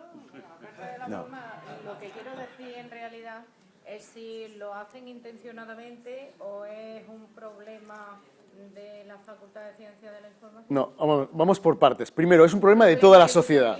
Es un problema de toda la sociedad. Que no tienen una base matemática cuando estudian... No, ni siquiera es... Bueno, son varios problemas. Hay varios problemas. El primero es, normalmente tienen los conocimientos adecuados, O sea, y no es un problema. Lo que pasa es que a veces sí está esto que os digo de que nos acojonamos, me vais a permitir la expresión, frente a las matemáticas. Y a los periodistas les pasa. Cada vez que me van a entrevistar me dicen, ojo que soy de letras. Yo cuando voy a hablar con él no le digo, ojo que soy de ciencias, aparte que no tengo esa concepción de ciencias y de letras. Pero creo que a veces se cometen errores porque estamos como acojonados con las cifras que aparecen. Y puede ocurrir que hay una parte que tiene que ver con esa. Otra cosa que tiene que ver, primero, muchos de los errores son errores que nos podrían haber pasado a cualquiera de nosotros. Lo que pasa es que muchos de ellos, puestos aquí en conjunto, pues impactan mucho. Algunos otros son por las prisas. Los periodistas mayoritariamente trabajan a una velocidad de espanto. O sea, tienen que escribir las noticias. Yo, que colaboro mucho con los medios de comunicación y con la radio en particular, les veo el ritmo en el que trabajan. Entonces, a veces dices, no me extraña que en ocasiones se metan algunos de estos problemas. Hay otros que son claramente manipulaciones. Hay algunos que son claramente manipulaciones y que uno ve y esto tiene una intencionalidad muy clara. Y hay otros que son, por ejemplo, en los temas de estadística, que comentábamos antes de empezar la charla, en temas de estadística y probabilidad, hay muchas veces un desconocimiento total de las herramientas que hay que desarrollar para hacer las estadísticas, para obtener las consecuencias, tal. Uno coge una estadística hecha de cualquier forma y encima le saca como resultados eso, que hay que conducir por la noche. Entonces, hay una mezcla de muchos factores. No son especialmente malos los periodistas en nuestro país. Son periodistas muy buenos, hacen un trabajo muy bueno. Lo que pasa es que hay algunas de las cuestiones pues, que efectivamente se podrían mejorar, ¿vale? Y otras cosas que tenemos que acostumbrarnos, ellos por una parte y nosotros por otra, es a colaborar cuando las cosas no están claras. Cuando un periodista tiene una estadística, por ejemplo, llamar a alguien que sepa de estadísticas, si no hay algo que no entienden. Y nosotros decirles sí cuando nos llaman. A mí, cada vez que me llama un periodista, yo le digo sí, te voy a ayudar. Y así, de hecho, en ocasiones me he visto metido en algunos fregados que luego han tenido incluso cierta trascendencia pública. Y en Bilbao, pues como uno con el Atleti, una desaparición de unas entradas y tal. Bueno, en fin, pero es bueno que ellos nos pidan ayuda y nosotros se la demos. Y eso es un buen camino. Pero ya digo, vuelvo a insistir, los periodistas hacen bastante bien su trabajo. Sí, pero cuando dicen, hemos consultado a los expertos y dan esta información y sale... Bueno, ahí hay varias cosas. Hay que colaborar. Eso es una cosa que te tengo que comentar, pero claro, dice, y hemos consultado a los expertos, y los expertos nos han dicho que, y te sale pues... Claro, ahí también hay muchos matices. ¿Me entiendes? Ahí hay muchos matices. A veces el experto se lo dice bien, pero ellos no lo entienden, y eso tengo también algunos ejemplos y tal, porque al final igual la estadística y los datos les superan y de repente en lugar de intentar entenderlo, se bloquean y ya no te escuchan. Eso yo lo he visto en alguna ocasión. Y efectivamente, al final, aunque ponga lo de los expertos, está mal expresado. A veces los expertos no son los que tendrían que ser, pero tú pones que le has consultado a un experto, por ejemplo, ahora con lo de Bárcenas. Pues claro, una persona que lee el futuro con tu grafía no es la persona correspondiente, para saber si lo ha escrito o no Bárcenas. Pero de repente una televisión coge y llama a alguien de este mundo esotérico, de tal. El experto siempre puede ser muy relativo. Pero bueno, yo creo que como filosofía hay que intentar colaborar. Yo cuando me llaman siempre les digo sí. Si no es algo que yo pueda hacer o tal, intento pasarles a otro colega. Y si es algo que es muy complicado de hacer, yo les intento dar soluciones. Como una vez recuerdo, oye, es que hay alguien de cierta zona de España que había jugado, le habían tocado muchos premios de diferentes loterías. Y esto es probable que ocurra. Claro, yo de repente dije, hombre, yo los datos concretos no lo tengo. Pero como no tengo los datos concretos, yo te voy a decir lo siguiente. Tú primero explicas que ha tenido muchos premios. Y luego tú explicas la probabilidad de que tenga cada uno de ellos, por separado. Y la gente ya va a entender que si por separado ya es muy difícil, conjuntamente también lo va a ser. Y así lo hicimos. Fue muy fácil, lo entendíamos tal, y salió un artículo muy interesante. Entonces yo creo que siempre hay que intentar un poco colaborar con ellos. También es cierto que algunos colegas dicen, ya, pero luego ponen mi nombre y sueltan una burrada. Pero también cuando hablas con los periodistas es al contrario. Es que vosotros vais como si pisarais huevos y no sois capaces de bajar a mi nivel. Entonces hay que intentar un poco acercarlo, colaborar, y entonces saldremos ganando todos. Ya que has mencionado los papeles de Bárcenas, hace unos días en el intermedio, un matemático sevillano adujo una ley matemática para desmontar la validez de eso. Sí, sí. Me alegras, me hagas esa pregunta. No la teníamos preparada. La final de la Copa que os comentaba, no la teníamos preparada para nada. No, ahora, ayer salió en la comida y efectivamente es un tema de actualidad y lo comenté justo el otro día en la radio. Voy a intentar explicaros lo que es la ley de Benford. Voy a intentar hacerlo rápidamente. Si no entendéis, esto es algo amigable, me decís, oye tío, explícalo de nuevo y tal.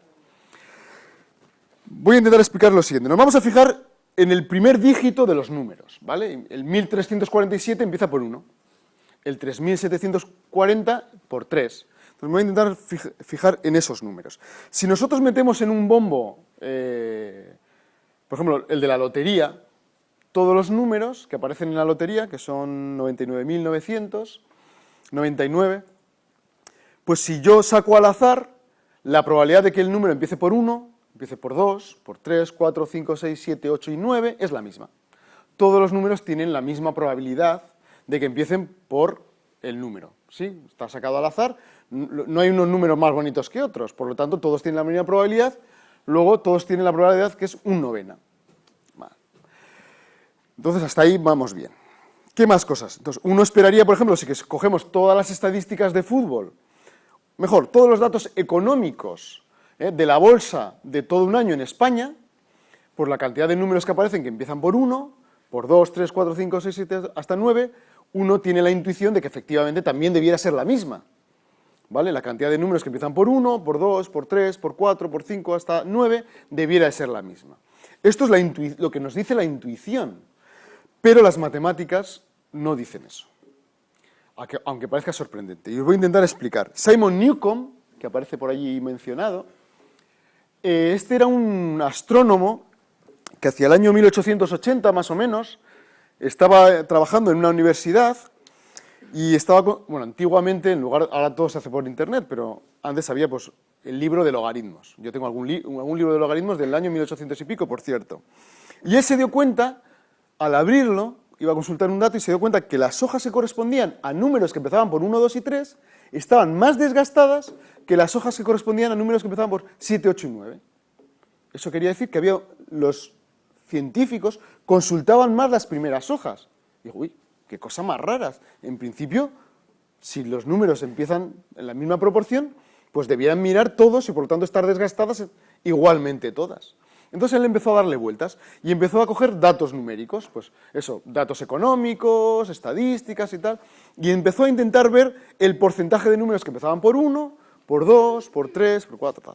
Y descubrió, experimentalmente, ¿vale?, que los números que empezaban por 1 eran el 30%, los que empezaban por 2 eran el 17,6%, los que empezaban por 3 el 12,5%, así hasta los que empezaban por 9 que eran el 4,6%.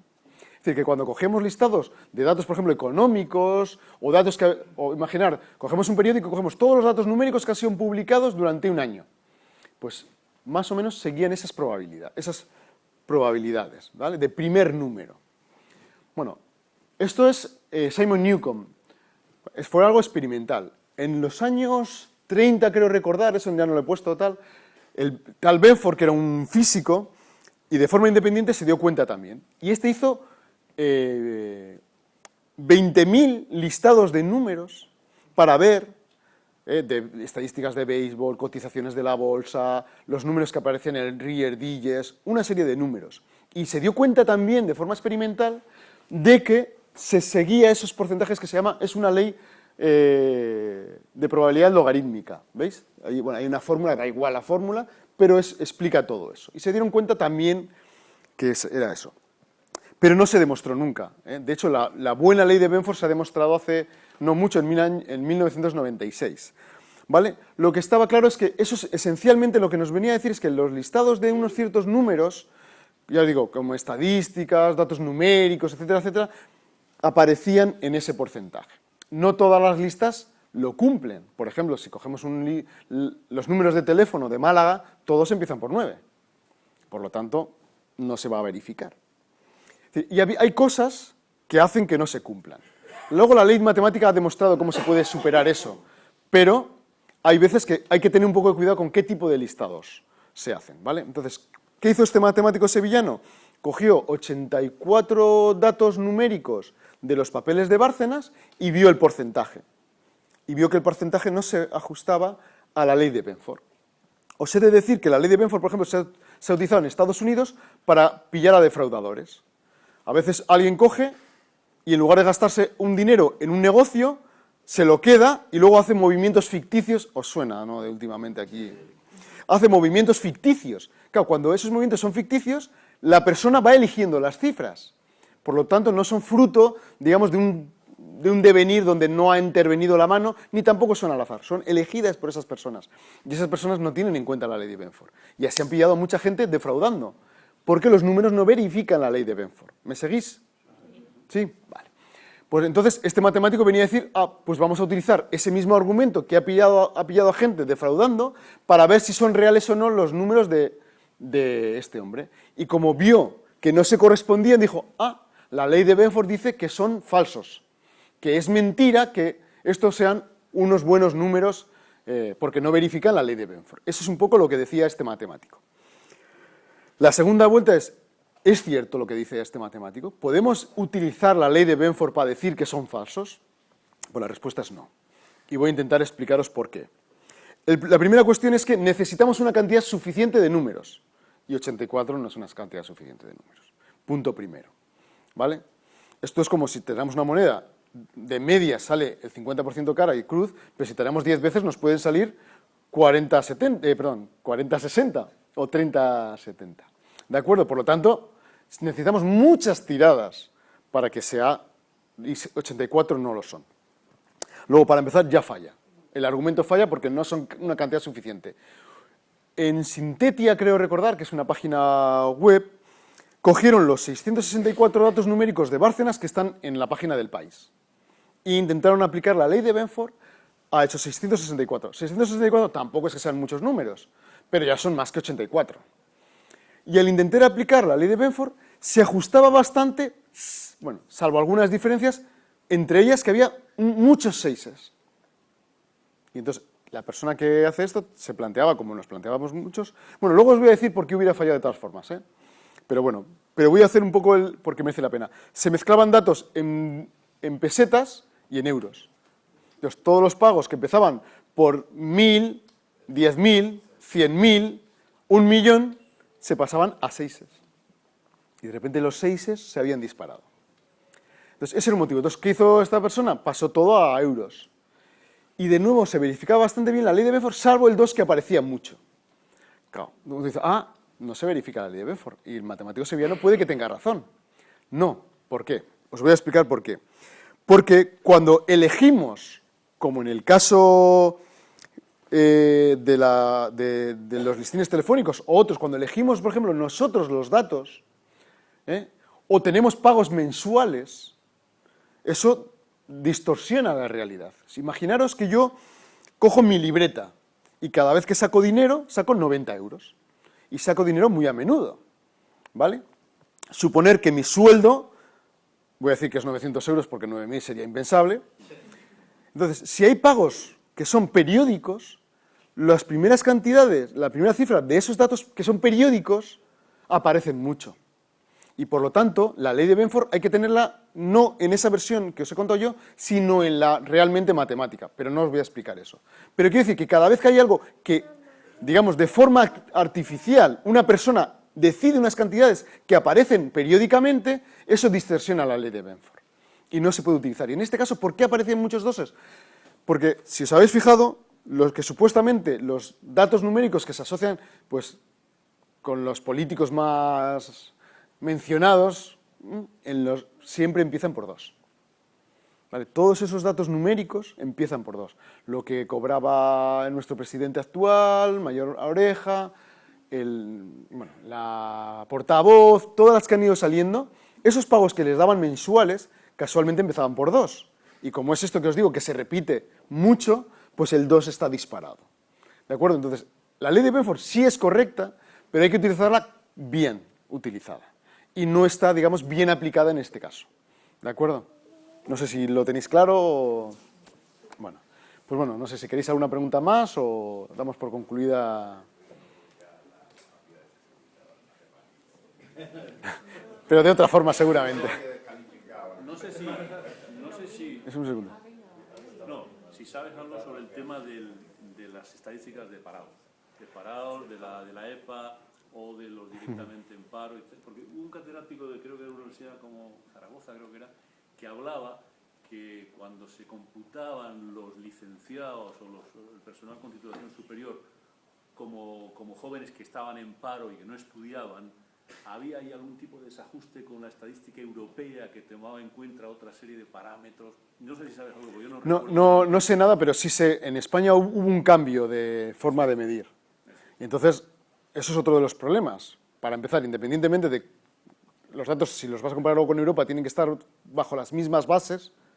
Y luego encima, en nuestro país se ha cambiado de vara, de medir. Entonces, claro, cuando te pones a hacer comparaciones, tanto en Europa como incluso en nuestras, las cosas no cuadran. Y eso es un poco lo que recuerdo, pero no son cosas que maneje mucho.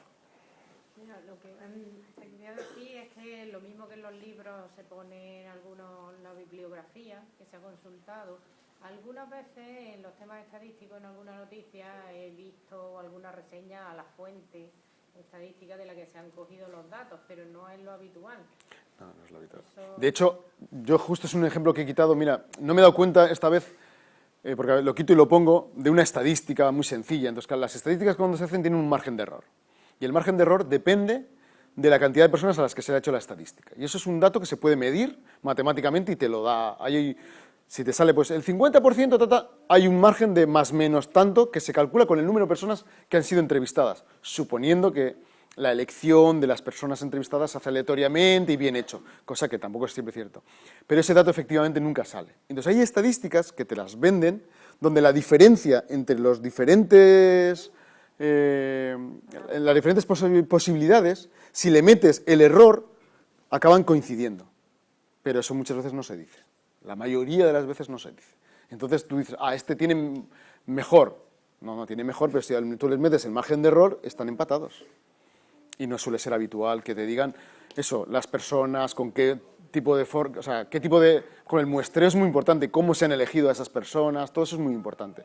Pero normalmente no se da esa información. Por lo que deberíamos desconfiar de las estadísticas Principalmente. Ahora, uno de los problemas de las estadísticas, y ya que estamos en el tema, y no, aunque no lo he tratado mucho, uno de los problemas de las estadísticas es que el propio diseño de la estadística es muy importante. Pero el propio diseño de la estadística puede llevar incluso 1 o 2 años, en algunos temas, ¿vale? Entonces, cuando un hospital o una empresa quiere que hagas una estadística, no quiere que te tires un año preparando la primera parte. Entonces, muchas veces las estadísticas ya no cumplen eso. Y para que entendáis esto muy fácilmente, la pregunta determina muchas veces la solución. Se han hecho muchos estudios psicológicos, de tal forma que preguntando lo mismo de una forma o de otra, la respuesta de la gente es la contraria. Entonces, cuando tú eliges digamos, estas preguntas, pues muchas veces la estadística ya está manipulada. Porque hay que intentar, no es fácil, pero hay que intentar que el diseño de la propia estadística sea bueno, para que pueda reflejar la información que tú quieres y como tú quieres, con preguntas a veces dobles, etcétera, etcétera. Pero eso es complejo. Y luego todo el proceso, tanto desde el diseño hasta el desarrollo, acaba siendo muy largo. Entonces muchas veces la gente no quiere. Ni la sociedad, ni las empresas, ni los gobiernos no quieren eso. Muchos de los problemas a veces que existen con temas de enfermedades relacionados con la telefonía, el no sé cuántos, tal. ¿Cuál es el problema? Es que cuando surge la polémica social y la indignación social, el estudio realmente científico, si se llega a hacer, viene 2 o 3 años después. Ya nadie se acuerda de la polémica o de lo que pasó y de que está diciendo que aquello es mentira ni nada. Pero la bronca científica ocurre en un momento. Y si nos vamos luego a la ciencia, os voy a decir una cosa, seguro que alguien se siente indignado, pero por ejemplo, todos los estudios científicos, os podría explicar, no lo voy a hacer, ¿por qué? Dicen que la homeopatía no hay ningún dato evidente de que la homeopatía cure, salvo el efecto placebo. Sin embargo, hoy en día seguimos en los medios de comunicación dando a entender que la homeopatía cura.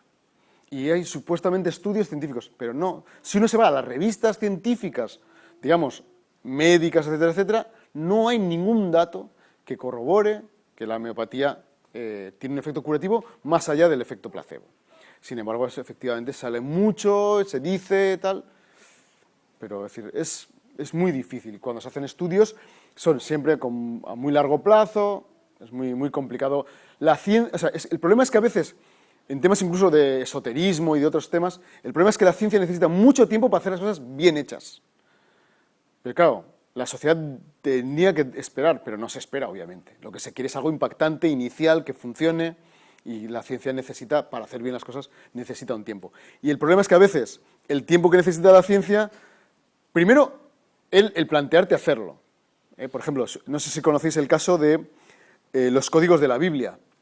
Los códigos de la Biblia es un periodista norteamericano que con un programa informático sacaba relaciones de nombres que aparecían en la Biblia. Entonces Kennedy será asesinado en tal, aparecía aquí porque el programa de relación lo... Entonces, hay toda una serie de historias de estas. Muchas veces el científico dice, eso es mentira, y no se mete en esos berenjenales. Pues dice, voy a invertir yo 2 años de mi vida para decir que eso es falso cuando ya sé que es falso. Entonces, claro, no hay datos científicos que digan que es falso. Porque muchas veces los científicos no quieren perder. Pero en el caso de los códigos de la Biblia, hubo un comité de expertos, algunos que creían en los códigos de la Biblia incluso, que evaluaron el estudio de esos códigos. Y la conclusión fue que no había mensajes ocultos en la Biblia. Pero claro, eso fue 2 o 3 años más tarde. A pesar de ello, el periodista sigue vendiendo libros como loco. Pero bueno, pues muchas gracias por vuestra atención y espero que hayáis disfrutado.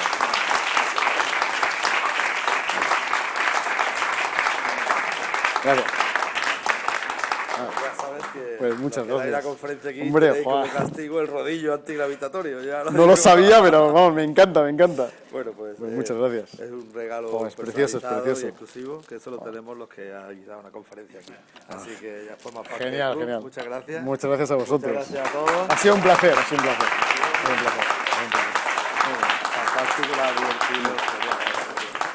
Yo me lo he pasado bien. Nosotros estamos así también. Pues Muy bonito, qué bonito. charla. Esto me va a dar problemas en el avión, ya lo estoy viendo. Esto me va a dar problemas en el avión. Los periodistas, porque a veces cuando cuento esto da la impresión de que los periodistas cometen errores o nos manipulan. No.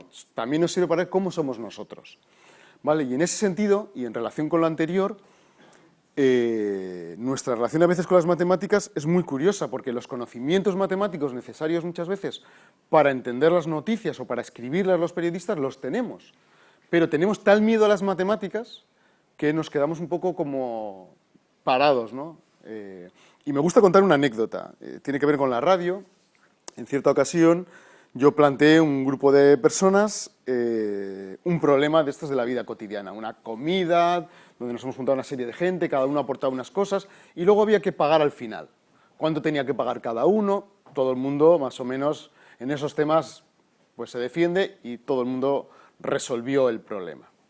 Como unos meses más tarde planteo el mismo problema pero con tintes matemáticos. Ya no lo planteo como una cena tal, sino sea un conjunto de personas, es decir, que todo el mundo tenga muy claro que es un problema matemático. Nadie lo hizo. El problema es el mismo.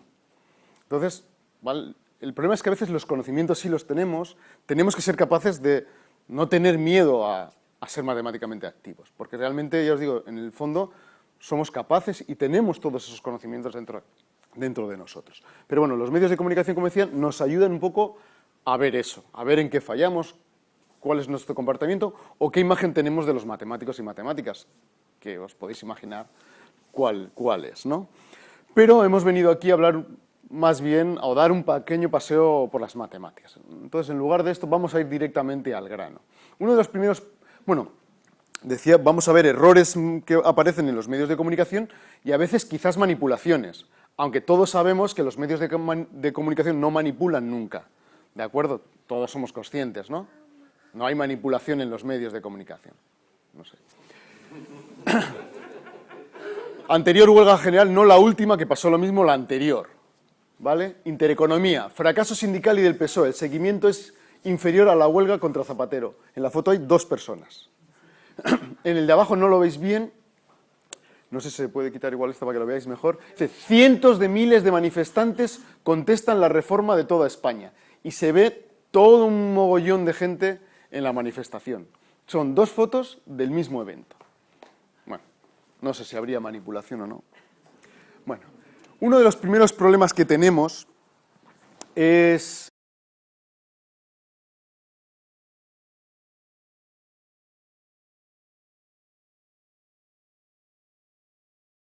agradeceros vuestra presencia en esta mañana luminosa en la que ya por fin luce el sol y ya empieza que parece la primavera en Málaga, se adelanta siempre, y venir pues, a una conferencia de matemáticas pues es de agradecer. De todas formas, yo creo que el atractivo lo tenemos aquí delante. Era un día especial para disfrutar de las matemáticas. Y el motivo es que está con nosotros Raúl Ibáñez Torres, que es profesor de la universidad. Voy a ir leyendo porque tiene un currículum tan extenso que hoy me he permitido imprimirlo porque creo que merece la pena narrar brevemente su currículum. Pertenece al Departamento de Matemáticas de la Facultad de Ciencia y Tecnología de la Universidad del País Vasco. Es licenciado en Matemáticas por la Universidad de Salamanca y es profesor titular de Geometría, doctor en Matemáticas, y sus investigaciones se centran en la geometría simpléctica y en la cultura matemática, haciendo hincapié en este segundo apartado, sin desmerecer el anterior, que por supuesto es un gran matemático. Ha participado en 25 proyectos de investigación, de los cuales 9 ha sido investigador principal, lo digo por su labor investigadora espectacular.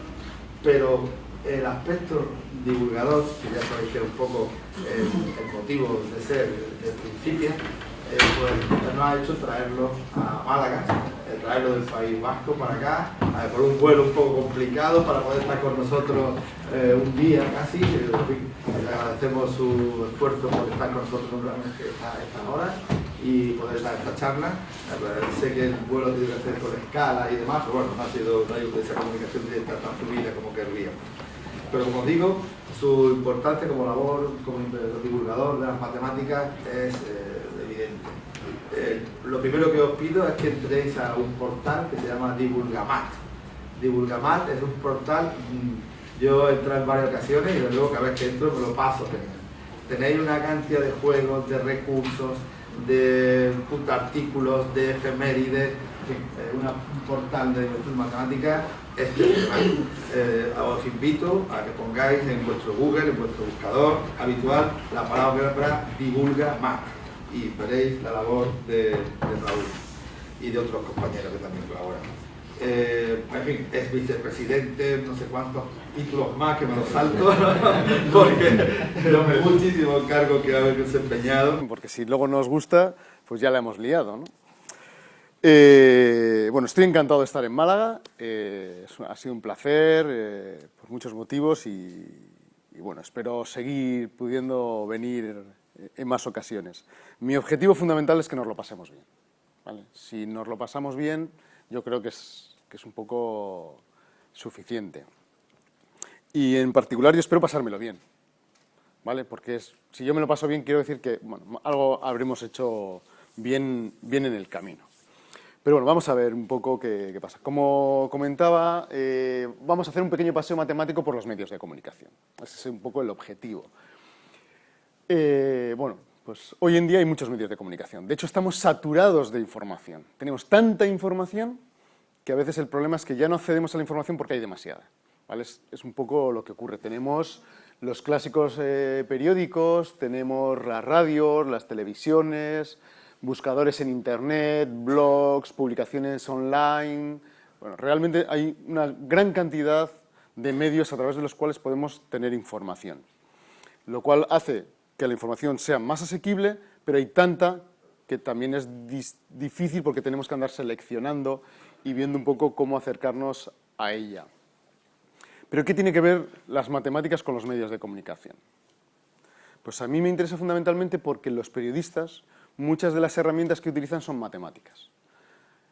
Obviamente hay datos numéricos, hay estadísticas, hay probabilidades, hay gráficos, hay mapas, y en esencia hay desarrollos lógicos, o debiera de haberlos, o lo que yo suelo decir sentido común, ¿vale? Entre otras cosas, pues esas, y alguna herramienta más. Luego herramientas desde la más sencilla a las más complicadas, pero lo cual quiere decir que los periodistas tienen que tener un pequeño manejo de las matemáticas, puesto que forman parte de sus artículos y por lo tanto tienen que dominar una pequeña parte. Y nosotros como lectores debemos dominar también las matemáticas para poder entender bien las noticias que ellos escriben. Pero no estoy hablando aquí tampoco de unas matemáticas elevadas, las matemáticas de una educación básica, ¿de acuerdo? Y con eso yo creo que podemos hacer grandes cosas, ¿eh? No hace falta irse a matemáticas muy inspiradas ni elevadas, ni nada. La matemática de nuestra enseñanza obligatoria. ¿Qué más tiene que ver? Pues un poco los medios de comunicación y nos enseñan cuál es nuestra relación con las matemáticas como sociedad. Vale, no solo Pero, desde luego, pues, ha sido comisario de varias exposiciones y entre ellas quiero destacar una exposición que ha estado en Principia y que la tenéis aquí recogida en este libro, que recoge el rostro humano de las matemáticas. En ella se narran, mediante unas láminas y caricaturas simpaticísimas, ponerle cara a todos estos personajes de los que no dejamos de hablar en clase y que esta exposición pues ha estado circulando y está circulando por todo el País Vasco y por parte del resto de España, porque ya os digo, ha pasado por Málaga y por algunos institutos de Málaga que algunos compañeros de aquí la habéis podido exponer. Así que esa visión me parece interesante destacarla, entre otras varias exposiciones que ha realizado. Y luego, pues, también me parece una labor fantástica la de coordinar un premio en el que las narraciones matemáticas forman parte importante, bueno, parte esencial. La idea es contar relatos en los que las matemáticas tengan un protagonismo y es una colección, no sé ya cuántas van narradas, desde 2004. de 2004, pero desde luego os invito en la colección en Anaya a echar un vistazo a este tipo de relatos y a participar, supongo, en el concurso que tenéis convocado. No sé ahora mismo la convocatoria, si está ya lanzada. Falta de dinero por ahora, pero eso no es. Bueno, pues ya sabéis, entonces, además aquí hay gente que escribe bien relatos, no sé, han sido ganadores de algún otro concurso de relatos, así que os invito directamente a participar y a lanzar vuestra imaginación y eso es, escribir una historia en la que la matemática o la ciencia en general tengan algo que ver, es una buena forma de divulgarla. Y, en fin, muchos méritos, premiado en multitud de ocasiones y también su labor de divulgador a través de la radio, de su programa colaborador habitual, de varios programas, entre ellos el programa Graffiti en Radio Euskadi. O sea que yo creo que es una persona de la que nos sentimos pues bastante orgullosos de que pueda estar con nosotros y a que le agradecemos muchísimo que esté impartiendo nuestra conferencia titulada Paseo Matemático por los medios de comunicación. Sin más, le doy las gracias, tiene la palabra y puede deleitarnos con la palabra. Esperemos. Gracias. Muchas gracias a ti. Bueno.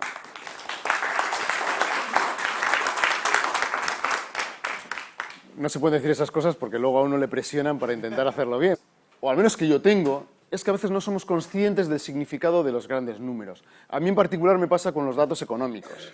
¿Vale? Los que tenemos una cierta edad y hemos pasado de la peseta al euro, de repente ya no sabíamos ni lo que era un euro. Y tuvimos que empezar desde cero para entender qué es un euro, qué son 5 euros, 10 euros, 100 euros. ¿Vale? Al principio pasábamos todo a pesetas y ahora creo yo, espero, que ya todos nos hemos adaptado a unas ciertas cantidades y ya no hacemos eso. Pues en general con los números pasa un poco lo mismo. Hay grandes números que no entendemos muy bien su significado, ¿no? Yo aquí pongo, por ejemplo, eso en una noticia en 2006, lo que había costado hacer un videojuego que se llamaba Commandos Strike Force. Y había costado 9 millones de euros. Claro, yo cuando leí eso no era capaz de entender muy bien qué significaba 9 millones de euros. Si era mucho o era poco. Entonces yo lo que hice es un ejercicio que en general es el que hacemos inconscientemente en nuestra vida, y es intentar compararlo con cosas más cercanas a nosotros. Entonces yo lo comparé con cuánto costaba, o sea, cuántos coches podríamos comprar. Por ejemplo, yo tenía un Renault Clio en aquel entonces, y unos 700 coches, me hubiera gustado tener un Mercedes clase E, que eran unos 200. Comparé un poco cuántas personas se podían contratar, cuántos pisos se podían comprar, y poco a poco fui un poco haciendo un pequeño ejercicio de acercamiento al significado de esa cantidad. Y eso es un ejercicio que nos ayuda no solo a entender esa noticia, sino en general nos ayuda a tener un poquito en la mente el significado un poco de ese valor numérico. Otra cuestión que se puede hacer, dependiendo de los ejemplos, es esta última, la segunda que está, dice, recaudación por impuestos en 2005 en Euskadi, en el País Vasco, 11.265 millones de euros. Bueno, si la otra no la entendía, pues imaginar esta. Pues tampoco, esa cantidad de dinero, vamos. El número lo entiendes, pero ¿cuánto es eso? ¿Es mucho? ¿Es poco? Una cosa que se suele hacer a veces es hacer una media. Entonces yo lo que hice es, bueno, ¿cuántos habitantes somos en Euskadi? Si tuviésemos que pagar a tocateja, a escote, ¿cuánto sería? Pues serían unos 5.300 euros por habitante. ¿De acuerdo? Eso me da una cierta idea, ojo, una idea que no es real, no es verdadera, pero que me ayuda a aproximarme a la cantidad. ¿De acuerdo? No es verdadera en este caso por dos motivos. El primer motivo es porque es una media, ya sabéis lo de la media, es los dos que se comieron medio pollo de media, uno se comió el pollo entero y el otro ninguna. Entonces, para empezar es una media, y es algo orientativo, ¿vale? Simplemente algo que me ayuda a acercarme. Y en este caso por otro motivo, porque los impuestos no solo lo pagan las personas, lo pagan la sociedad,